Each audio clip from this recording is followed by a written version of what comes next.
Investigators say the assassin, who they do believe acted alone, who killed the CEO of United Healthcare, Brian Thompson.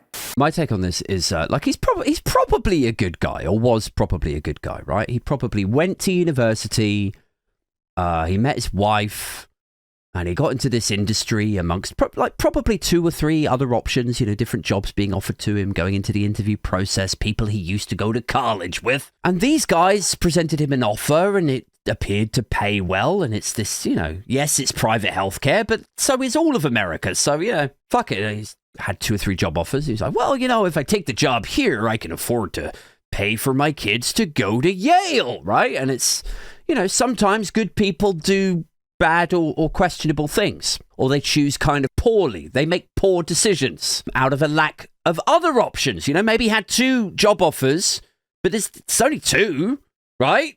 And one of them is the big private healthcare firm, and the other one is, I don't know, working for McDonald's, and he didn't fancy working for McDonald's or something. So out of a lack of options, he went with the private healthcare thing because the money was good and he would be able to afford the tuition fees at the right college, right? What if this CEO guy, this high flyer matey, what if he is just the C-suite equivalent of a single mother forced into sex work? That is basically what we're saying. It's like a lack of options pushed him into working. Don't judge him.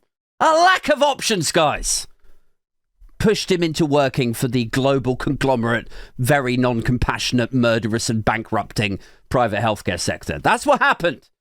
Just a lack of options. Yes, he could have done the same job somewhere else, but would they have bucked him out with all of that stock? Would he have got the same bonus, the same package, if he wants to give his kids the best start in life, right? He has to go with the options that are open to him, that give him the money to improve his children's life. You see? Wouldn't do any of you any harm to just consider things from somebody else's perspective. It's all I'm saying. Poor Brian Thompson. Never had a chance, did he? And it's tricky, isn't it? When somebody that you're maybe you're not too fond of kind of gets a bit deathy, because it's like, I'm not a massive fan of James Corden, for example. I'm not a massive fan of Nigel Farage. But let's say if James Corden got hit by a train, next week or something, then, suddenly I would have to re-examine and reassess my own values, wouldn't I?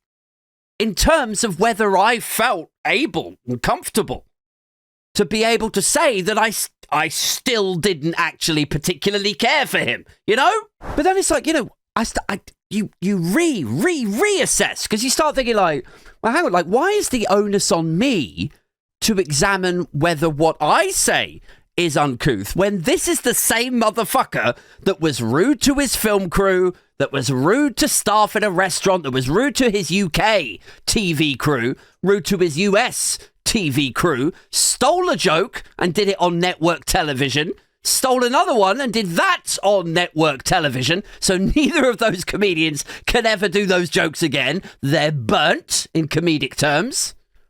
He fell out with national treasure Patrick Stewart live on stage at an awards show. He ended up in a screaming match with his wife on a plane. I would rather drink the bubonic plain through my father's dick than spend 1 fucking minute with James Corden.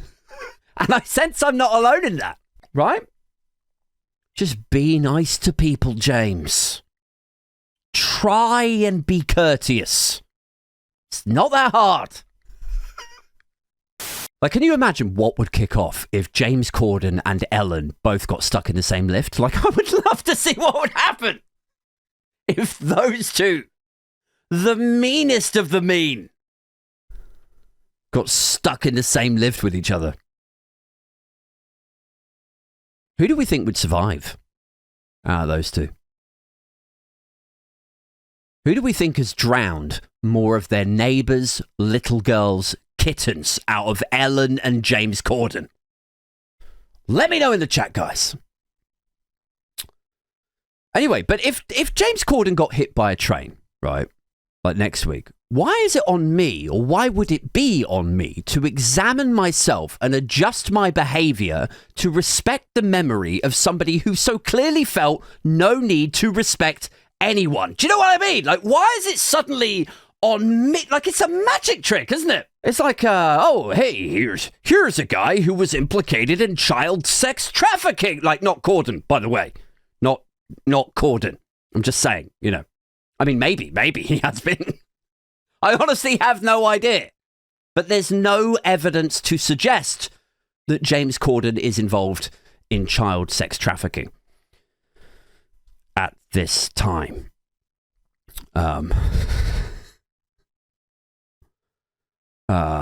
think that's going to be my new thing, by the way, is like to use people's normal, like, get out, you know, like people's normal, like, don't sue me kind of like caveats that they put in there, but just like do it in reverse, you know, like, so it implicates them in a way. Like, James Corden has never been involved in illegal dogfighting.